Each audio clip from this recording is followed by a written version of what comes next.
உங்களுக்கு நல்ல நேரம் இருந்தால் மட்டுமே இப்போ இந்த வீடியோவை உங்களால பார்க்க முடியுங்க.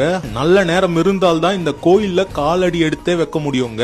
இந்த கோயில் கும்பகோணத்துல இருந்து காரைக்கால் போற வழியில இருக்கிற திருப்பாம்புரம்ன்ற ஊர்ல இருக்கிற பாம்புரநாதர் திருக்கோயிலுங்க. சேஷபுரீஸ்வரர்னும் இவருக்கு பேர் இருக்கு. 1000 ஆண்டுகளுக்கு மேல் பழமையான கோயில். நாகங்கள் வணங்கிய சிவபெருமான் தான் இந்த பாம்புரநாதருங்க. இங்க வணங்கிதான் பாம்புகளுக்கு விஷ சக்தி கிடைச்சிருக்காங்க. இன்றளவும் இங்க நாகங்கள் வந்து சிவபெருமான் வழிபடுதுங்க. சித்தர்கள் இங்க நாக எந்திரங்களை பிரதிஷ்டை செய்திருக்காங்க. அதனால இந்த கோயிலுக்கு வர பக்தர்களுடைய அனைத்து தோஷங்களும் நிவர்த்தி ஆகுதாங்க.